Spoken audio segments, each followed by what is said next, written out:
ஒரு படம் முடிச்சுட்டு தான் அடுத்த படம் பண்ணுங்கிறது தான் என்னோடய பாலிசி. ஆனால் சூழ்நிலை வந்து ஒரே நேரத்தில் 2 படம், அந்த இது வந்து 3 படமாக வர பார்ட் 3 வேறு ஆயிடுச்சு. சேனாபதி கதாபாத்திரத்தை உருவாக்குறதுக்கு சாருடைய ப்ரொஃபைல் ஃபோட்டோ, அவங்க ஃபாதருடைய ஃப்ரண்டல் ஃபோட்டோ, ப்ரொஃபைல் ஃபோட்டோ, இது எல்லாத்தையும் கொடுத்து அந்த கேரக்டர் எப்படிப்பட்ட கேரக்டர்னு எக்ஸ்பிளைன் பண்ணி ஆர்ட் டைரக்டர் தோட்டாத்தரணிக்கிட்ட வந்து ஒரு ஸ்கெட்ச் போட்டு தர சொன்னேன். அந்த ஸ்கெட்சை பார்த்தவொன்னே ஒரு சிலிர்ப்பு வந்துச்சு. ஒரு 2வது பார்ட் எடுக்கும்போது இவ்வளோ வருஷம் கழித்து எடுப்பேன்னு எனக்கு தெரியாது. சரி, இந்த ஏஜுக்காக என்ன பண்ணலாம் அப்படின்ட்டு கொஞ்சம் டிசைன்லாம் பண்ணி பார்த்தேன். கொஞ்சம் வழுக்க வச்சு, முடியெல்லாம் கொட்டி போய், இன்னும் கொஞ்சம் சுருக்கெல்லாம் வச்சு என்னாலே பார்க்க முடியல. எப்படி எதுக்கு இப்படி பார்க்கணும், அது ஒரு சூப்பர்மேன் கேரக்டர் மாதிரி தானே அப்படின்னு சொல்லிட்டு தான் இந்த இந்த இந்த லுக்கில் இந்த படத்தில் காமிக்கிறோம். அன்றைக்கி இருக்கிற ஸ்டேஜில் வந்து கொஞ்சம் திக்னஸ் ஜாஸ்தி.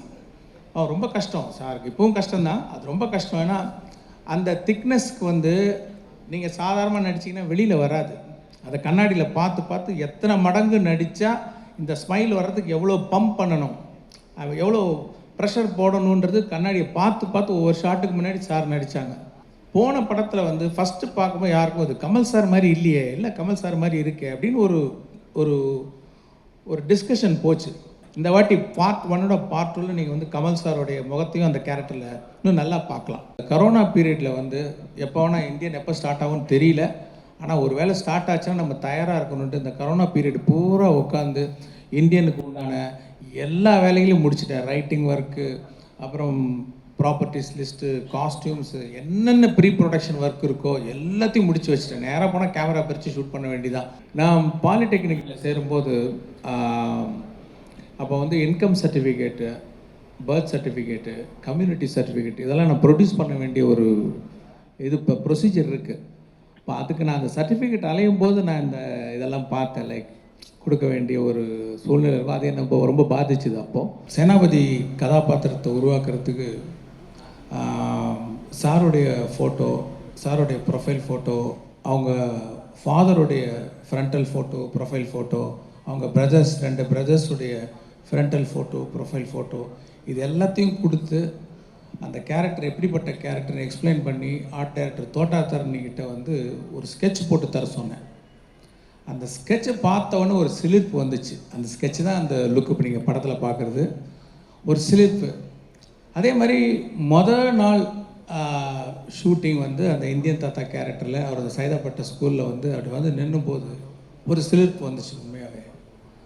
அதெல்லாம் வந்து அது எப்படி எக்ஸ்பிளைன் பண்ணுறதுனே தெரில. அதே கேரக்டர் ஒரு 28 வருஷம் கழித்து ஒரு மேக்கப் டெஸ்ட்டுக்கு அந்த மேக்கப்லாம் போட்டு வந்து நின்னப்போ அந்த சிலிர்ப்பு பன்மடங்கு அதிகமாகிடுச்சு. நான் பல மேடையில் சொல்லியிருக்கேன். அந்த ஷூட்டிங் ஸ்பாட்டில் வந்து அவர் உள்ள கமல் சார் இருந்தால் கூட அந்த மேக்கப்பில் வந்து இந்தியன் தாத்தா இருக்கிறார், நம்ம பக்கத்தில் இருக்கிறாருன்ற ஒரு பயம், ஒரு மரியாதை, என்ன வந்து ஒரு நம்ம ஆக்டர் கமல் சார் தான் யோசித்தாலும் அதை மீறி அந்த இந்தியன் தாத்தா தான் அந்த செட்டில் இருக்காருன்ற ஒரு உணர்வு எப்போ பார்த்தாலும் எனக்கு தோணிக்கிட்டே இருக்கும். ஸோ அப்படிப்பட்ட ஒரு ஐகானிக் கேரக்டர் 28 வருஷம் கழித்து பார்க்கும்போது எனக்கு வந்து ரொம்ப சிலிர்ப்பாக இருக்குது. அவருடைய ஒவ்வொரு சீனையும் பார்க்கும்போது ரொம்ப சிலிர்ப்பாக இருக்குது. அதே சிலிர்ப்பு ஆடியன்ஸுக்கும் இருக்கும்னு நம்புகிறேன். நீங்கள் கேட்ட மாதிரி ஒரு கதை, அந்த கதைக்கு என்ன மாதிரியான திரைக்கதை, என்ன மாதிரியான காட்சிகள் வந்து தெரிஞ்சோ தெரியாமலோ எல்லாருக்கும் பிடிக்கிறமான விஷயங்கள் வந்து உள்ளே வந்துடுதுங்கிறது தான் உண்மை. சூப்பர். சங்கர் சார் ஒரு இன்டர்வியூவில் கமல் சார் சொல்லியிருக்காரு, சேனாபதி தாத்தாக்கு என்ன வயசு அப்படின்னா சேனாபதி தாத்தாக்கு சூப்பர் மேனுடைய வயசு. அவங்க எல்லாருமே செல்ஃப் ப்ரொக்ளைம்டு சூப்பர் ஹீரோஸ், இவர் need of the hour super ஹீரோவா எப்படி பார்க்குறீங்க? ஆக்சுவலாக நான் பார்ட் 1 பண்ணும்போது பார்ட் 2 பண்ணுவேன்னு நினைக்கவே இல்லை. சரி, ஒரு இன்வெஸ்டிகேஷனில் ஒரு மானிட்டரில் வந்து அவரை பற்றின டீட்டெயில்ஸ் வந்து போலீஸ் டிபார்ட்மெண்ட் வந்து ஸ்டடி பண்ணுறாங்கன்னும் போது அது ஒரு பிறந்த தேதி போட வேண்டிய ஒரு இதில் ஒரு டேட்டு போட்டோம், இண்டிபெண்டன்ஸ்லாம் கால்குலேட் பண்ணி. ஆனால் இப்போ வந்து 2வது பார்ட் எடுக்கும்போது இவ்வளோ வருஷம் கழித்து எடுப்பேன்னு எனக்கு தெரியாது. இப்போ வரும்போது இப்போ என்ன ஏஜ் அப்படின்ற மாதிரிலாம் ஒரு நிறைய கேள்விகள் வருது. நான் எப்படி பார்க்குறேன்னா வந்து இப்போது சைனாவில் பார்த்தீங்கன்னா லூசி ஜியான்னு ஒரு கிராண்ட் மாஸ்டர் இருக்கார் மார்ஷியல் ஆர்ட்ஸ். அவருக்கு 118 வயசு. அவர் வந்து இப்போ சமீபத்தில் இறந்துட்டார்.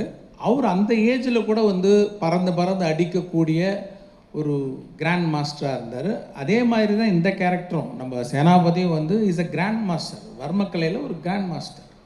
இப்போ இவங்களுக்கெல்லாம் ஒரு பொதுவாக ஒரு குவாலிட்டி என்ன இருக்கும்னா டிசிப்ளின், அப்புறம் ஹேபிட்ஸ். அதாவது மெயினாக வந்து நம்ம நம்ம கல்ச்சர் பார்த்திங்கன்னா இந்த தியானம், யோகா இதெல்லாம் பண்ணக்கூடிய கேரக்டர். ஃபுட் ஹேபிட்ஸு, அதாவது ஒரு வேளை தான் சாப்பிடுவாங்க. இந்த மாதிரி கட்டுப்பாடோடு இருக்கக்கூடிய ஒரு மார்ஷியல் ஆர்ட்ஸ் கிராண்ட் மாஸ்டருக்கு வந்து வயசு ஒரு பொருட்டே கிடையாது. அவங்க அந்த ஏஜில் இருந்தால் கூட அவங்க ஆக்டிவாக இருப்பாங்க. இப்போ பார்த்திங்கன்னா இப்போ வந்து சூப்பர்மேனுக்கு ஏஜ் கிடையாது. அதே பார்த்திங்கன்னா இப்போ அயன் ஃபிளமிங்கோடைய புக்கில் இப்போ வர அந்த பாண்டு கேரக்டர் இப்போ கால்குலேட் பண்ணி பார்த்தீங்கன்னா 102 வயசு. நம்ம அப்படியே பார்க்குறோம். பாண்டு அவரை நம்ம ரசிக்கணும், அந்த மாதிரி தான் நான் பார்க்கணுன்னு நான் விரும்புகிறேன். சரி, இந்த ஏஜுக்காக என்ன பண்ணலாம் அப்படின்ட்டு கொஞ்சம் டிசைன்லாம் பண்ணி பார்த்தேன். கொஞ்சம் வழுக்க வச்சு, முடியெல்லாம் கொட்டி போய், இன்னும் கொஞ்சம் சுருக்கெல்லாம் வச்சு என்னாலே பார்க்க முடியல. எப்படி எதுக்கு இப்படி பார்க்கணும், அது ஒரு சூப்பர்மேன் கேரக்டர் மாதிரி தானே அப்படின்னு சொல்லிட்டு தான் இந்த இந்த இந்த லுக்கில் இந்த படத்தில் காமிக்கிறோம். இதில் ஒரு பெரிய அட்வான்ஸ்மெண்ட் என்னென்னா, பார்ட் 1 பண்ணும்போது அப்போ வந்து ப்ராஸ்தட்டிக்ஸ் வந்து அன்றைக்கி இருக்கிற ஸ்டேஜில் வந்து கொஞ்சம் திக்னஸ் ஜாஸ்தி. ரொம்ப கஷ்டம் சாருக்கு, இப்போவும் கஷ்டம்தான், அது ரொம்ப கஷ்டம். ஏன்னா அந்த திக்னஸ்க்கு வந்து நீங்கள் சாதாரணமாக நடிச்சிங்கன்னா வெளியில் வராது.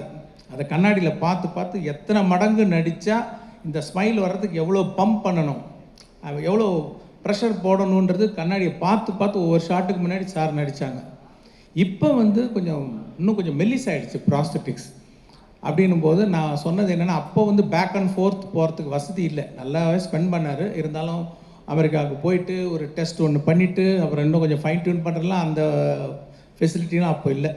போன படத்தில் வந்து ஃபஸ்ட்டு பார்க்கும்போது யாருக்கும் அது கமல் சார் மாதிரி இல்லையே, இல்லை கமல் சார் மாதிரி இருக்கே அப்படின்னு ஒரு ஒரு ஒரு டிஸ்கஷன் போச்சு. இந்த வாட்டி நான் சொன்னது லெகசி எஃபெக்ட்ஸ்ன்றவங்க தான் இந்த மேக்கப் டிசைன் பண்ணாங்க. அவங்கக்கிட்ட நான் சொன்னது, இந்த வாட்டி I want to see our actor more. ஏன்னா ப்ராஸ்தட்டிக்ஸில் வந்து நம்ம ஆக்டருடைய முகம் வந்து அந்த திக்னஸில் போயிடக்கூடாது, அந்த ஆடியன்ஸுக்கு வந்து அந்த ஆக்டரை பார்க்கணும் அப்படின்னும் போது அவங்க கரெக்டாக வந்து இந்த வாட்டி பார்ட் 1ஓட பார்ட் 2ல் நீங்கள் வந்து கமல் சாரோடைய முகத்தையும் அந்த கேரக்டரில் இன்னும் நல்லா பார்க்கலாம். அதுதான் வந்து அதோடைய ஸ்பெஷாலிட்டி. ஒரு படம் முடிச்சுட்டு தான் அடுத்த படம் பண்ணுங்கிறது தான் என்னோடய பாலிசி.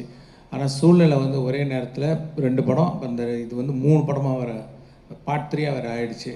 அது சுச்சுவேஷன் வந்துருச்சு. லைக் ஓகே, நீச்சல் அடித்து தான் அவனை எதிர் நீச்சல் அடித்து அவனை குதிச்சாச்சு. ஸோ நான் நீச்சல் அடிச்சிட்டு இருக்கிறேன். அதில் மெயினாக எனக்கு என்ன அட்வான்டேஜ்னால், இந்த கரோனா பீரியடில் வந்து எப்போ வேணால் இந்தியன் எப்போ ஸ்டார்ட் ஆகும்னு தெரியல. ஆனால் ஒரு வேளை ஸ்டார்ட் ஆச்சுன்னா நம்ம தயாராக இருக்கணுன்ட்டு இந்த கரோனா பீரியட் பூரா உட்காந்து இந்தியனுக்கு உண்டான எல்லா வேலைகளையும் முடிச்சிட்டேன். ரைட்டிங் ஒர்க்கு, அப்புறம் ப்ராப்பர்ட்டிஸ் லிஸ்ட்டு, காஸ்டியூம்ஸு, என்னென்ன ப்ரீ ப்ரொடக்ஷன் ஒர்க் இருக்கோ எல்லாத்தையும் முடிச்சு வச்சுட்டேன். நேராக போனால் கேமரா பிரித்து ஷூட் பண்ண வேண்டியதான். அந்த அளவுக்கு நான் தயாராகிட்டு அப்புறமும் எனக்கு டைம் இருந்ததுனால நான் வேறு சில கதைகள்லாம் பண்ணேன்.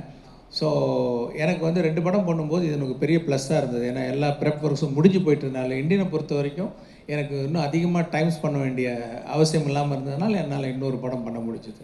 இந்தியன் 1 வரும்போது இந்தியா எப்படி இருந்துச்சு, இந்தியன் 2 இப்போ வரும்போது இந்தியா எப்படி இருக்குன்னு நினைக்கிறீங்க? ஈவன் சங்கர் சாரும் இதுக்கு பதில் சொல்லலாம், கமல் சாரும் இதுக்கு பதில் சொல்லலாம். எஸ்பெஷலி சங்கர் சாரோட ஆரம்ப கால படங்கள்ல இருந்தே அவரோட படங்கள்ல வந்து இந்த கரப்ஷன் இது மேல ஒரு கோபம் இருக்கும். நீங்க எது பர்சனலா வந்து பாதிக்கப்பட்டிருக்கீங்களா?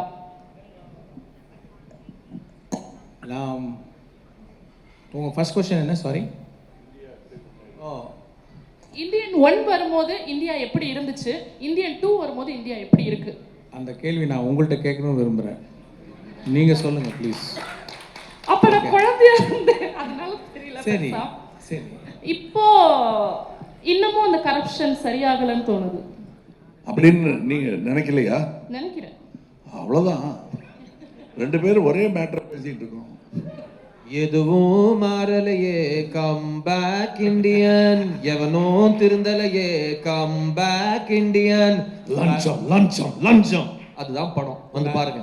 அடுத்த கேள்வி என்ன சொன்னீங்க? பர்சனலா உங்களுக்கு ஏதோ இந்த கரப்ஷன்னால பாதிப்புகள் உண்டாகி இருக்கா? நான் பாலிடெக்னிக்கில் சேரும்போது அப்போ வந்து income certificate, birth certificate, community certificate இதெல்லாம் நான் ப்ரொடியூஸ் பண்ண வேண்டிய ஒரு இப்போ ப்ரொசீஜர் இருக்குது. இப்போ அதுக்கு நான் அந்த சர்டிஃபிகேட் அலையும் போது நான் இதெல்லாம் பார்த்தேன். லைக் கொடுக்க வேண்டிய ஒரு சூழ்நிலை இருக்கும். அது என்ன ரொம்ப பாதிச்சுது அப்போது. ஸோ அப்போ வந்து அது எனக்கு ஒரு வாய்ப்பு ஒரு ஃபிலிம் மேக்கராக வரும்போது அதை நான் எக்ஸ்பிரஸ் பண்ணேன்.